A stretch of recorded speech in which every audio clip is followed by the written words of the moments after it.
All right, let's take a look at some videos from day 2 of Chiefs mandatory minicamp, as well as look at some notes about players' performances, who wasn't there, some injuries, and let's take a look at a sleeper tight end who may be sneaking his way onto this roster. But first, how about those? What's up, guys? My name is Cole, aka Obi Ginger Bearded Cold Brony, and I do daily news about the Chiefs and the NFL overall, so I'm going to need you to sub if you're new, hit that like button if you wish Frank Clark's wife a safe delivery of their child, because that's why he's missing mandatory minicamp, and let's get into this news. So, yes, the reason Frank Clark has been excused from mandatory minicamp is because he's expecting the birth of his child any day now. One comment said his wife was in labor, but I can't confirm that. Either way, looks like baby's coming soon, and Frank wanted to be around for that, which is kind of a lame reason, if you ask me, to miss camp. Just kidding. Obviously, family first. Everybody was going off on me in the comments, but dude, when I made this video yesterday, I did not know his reason, and I basically said I do not care Frank Clark's reason for missing and that he needs to be there, but this is one of those reasons that it's okay. He can miss. You can miss. You are excused. Today's video is going to be a bit shorter. I have a long work day today and I'm unable to focus as much on this as I normally would, but I refuse to not drop a video. So with all that being said, let's get into it. Minicamp day 2 finished up yesterday, and I wanted to take a quick look at some footage here with you all first. Here's a clip of Willie Gay dancing. Very nice. Then he's running a quick drill, and honestly, looking quick and mean out there. Here you can see Isaiah Pacheco walking around all cool like what a guy. And then Jack Cochran could be seen doing something neat, kind of like Willie Gay as well. And here's a clip from Derrick showing a drill for all the receivers in which they run, turn, catch a ball, turn again, then one hand a ball. And in this clip, you can see the majority of the receiving core participating in this drill. McCole Hardman was up first, followed by Cornell Powell. Next was Corey Coleman, who missed his one-hander and chucked the other ball into the sky, which actually caused a pause to the entire drill. I can see Juju Smith-Schuster in there. Justin Watson was in there looking nice, if I'm going to be honest. Jennings was up next. 85 is Omar Bayless. 82 is DeRuse Fountain, and worth noting because he's battling an injury of sorts, which we will talk about here soon. Sky Moore was next and had a heck of a one-handed grab, which elicited a response from those watching.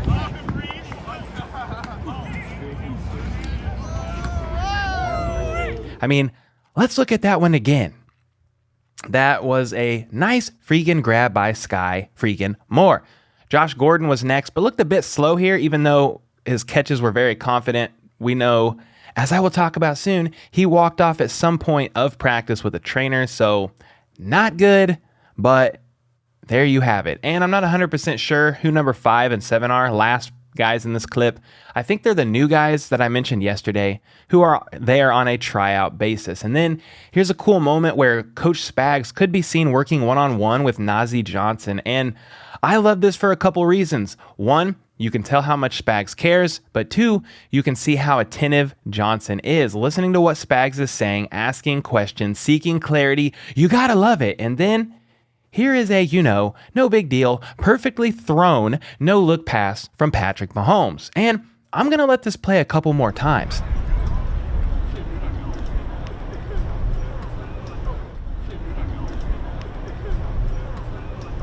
So, yeah. You love to see that, or at the very least, I know I do. From here, let's take a look at some overall notes from Pete Sweeney from Arrowhead Pride as he shares about the players that were not in attendance yesterday. So he says, not on the field.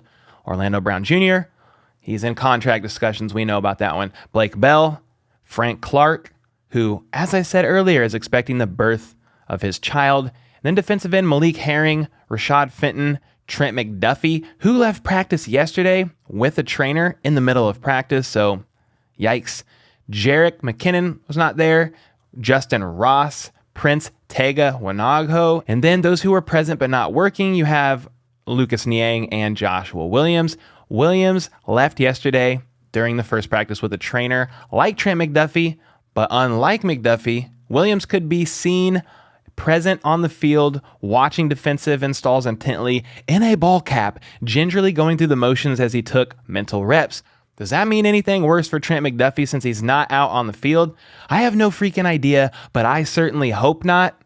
Please, Lord Jesus, let Trent McDuffie be good to go. And I want to talk on Justyn Ross for a moment here because A, everyone's talking about it. 2, the Chiefs don't have to disclose injuries, I believe, right now at this point in time. And so we may not ever know, at least for a bit.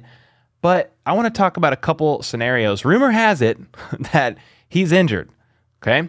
And it's a soft tissue issue, but I'm not 100% sure there.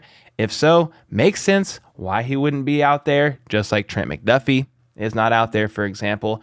Another interesting potential is a message I got from a guy who I know personally, and I don't think he would make this up, but listen to this. He said, CEH told us at the barbershop last week that Justyn Ross showed the Chiefs at rookie minicamp he still has what they were hoping for, so they decided to ease him in and allow him to personal train elsewhere.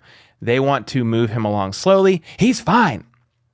Well, I am excited about that, and while I don't think CEH would lie about it, it's still a bit odd to me that if Justyn Ross is fine and healthy, that they would at least not have him out there at mandatory minicamp. Like, hey man, come on out and watch a bit and get a feeler for things.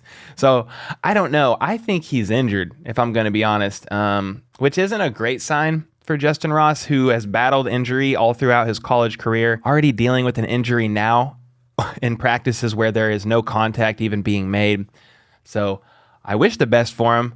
I hope he's fine, but I wonder this, even if the injury that he has is minor, are the Chiefs planning on stashing him on IR this year and continuing to work with him and develop him slowly and carefully? Either way, we are about to find out, hopefully, because Andy Reid speaks to the media today and he may possibly answer the question as to what's up about Justyn Ross if the media asks him. So I'm sure they will. We don't know, though, if Andy Reid is going to answer, but I hope he does. As far as injuries go, for some other players, you have wide receivers Mecole Hardman and Sky Moore continuing to move well. After dealing with hamstring issues earlier this offseason, wide receiver DeRuse Fountain was limited for the second straight day with no teamwork after individual, and Pete Sweeney, Arrowhead Pride's own, noticed kinesiology tape along the inside of his right thigh, so that may indicate a lingering groin issue, or I'm no doctor, it could be something else. And then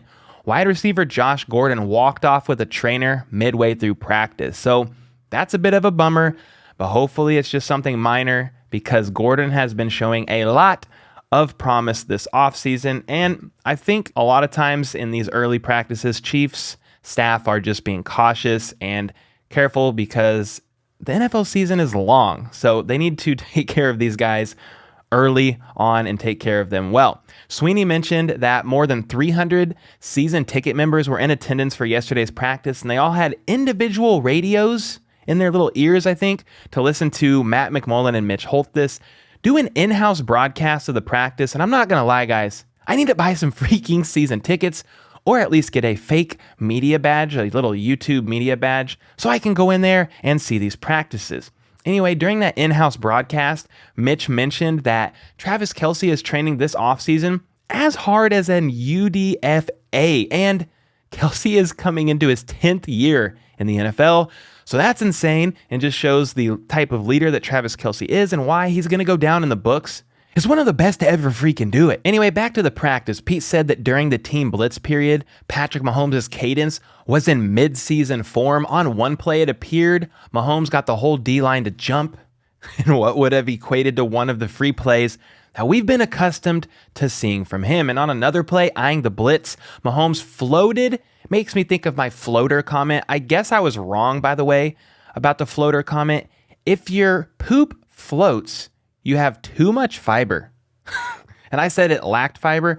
I'm sorry for being wrong. People were correcting me in the comments. Y'all love to correct everything, but I was wrong, so I don't mind admitting that. Anyway, eyeing the blitz, Mahomes floated a pass about 15 yards down the field to wide open wide receiver Marquez Valdez-Scantling, who caught it in stride and took it all the way down the field for a TD, probably the loudest cheer of the day from fans in attendance. Sweeney then mentioned some defensive notes during the team blitz period and says this: "I thought defensive end Mike Dana had some juice and potentially would have had a sack or two. That's nice. Linebacker Darius Harris stayed with tight end Jody Fortson in coverage long enough for QB Chad Henne to drill Harris in the back with a pass, so that's not very nice of Henne to do." Sweeney then notes who he thought the player of the day was, and that was our second round safety, Bryan Cook. Sweeney says, "In the team pass period, Mahomes rolled out to his right and threw a deep pass downfield to his left on the run, but Cook was right there to corral the interception, and it could have been a free play. We are not exactly sure, and I especially am not, because I'm here in my basement. Sweeney, you were there. You should know, bud." Just kidding. Thanks for doing these. On the next play, Cook had a near pick of Henne on a pass and then added another interception off Henne and therefore had himself a day with 2 freaking picks. But as Cook shined in teamwork, it looks like defensive back Luke Barcoo showed out in 7-on-7s. Barcoo and Harris each had a pass breakup of Mahomes, and Barcoo later intercepted Shane Buechele. Rookie DB Jalen Watson also intercepted Buechele during 7-on-7. Sweeney also notes that Jody Fortson made an impressive leaping catch from Mahomes on the left sideline. So, yeah, I would say that Fortson is back, or at least almost back to his former self, looking good, and we will definitely be seeing these leaping catches from him this season.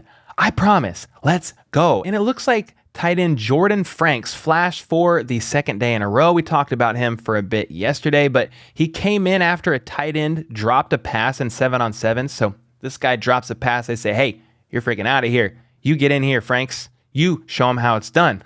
So he came in after that and held onto a sharp pass from Dustin Crum among 3 defenders. Franks also added a nice catch from Buechele in teamwork. And with these flashes that Franks is showing, Sweeney wonders with his brain if Franks begins to see more opportunities. And I also, with my brain, wonder the same. Could Franks work his way up to tight end 3 before the season starts, or at least find him stashed on the practice squad? Because I think Kelce, Fortson, and Blake Bell are all pretty much locks, but I'm here for all options and to explore all opportunities. Either way, I guess time will certainly tell on that. Just keep your eyes for the name Franks. Last name Franks. Lastly, Sweeney notes other standouts from yesterday's practice were Omar Bayless once again, Travis Kelce, the legend, and Cornell Powell. So there you go. Mandatory minicamp day 2 is in the books. What are your thoughts on yesterday? Are you as curious as I am about the Justyn Ross situation? Let me know your thoughts in the comments down below, and let's talk about it down there. And also, were any of you the season ticket holders that got to attend yesterday? If so, give me yours next year. Make sure to leave a comment below to potentially be featured in an upcoming video. Sub for more daily news like this. And check out this video here from the Red and Gold Report. Homie is back from a nice little vacation with his family and made a video covering all things Chiefs. So make sure to give that a watch. And until next time, let's go. Let's freaking go. How about those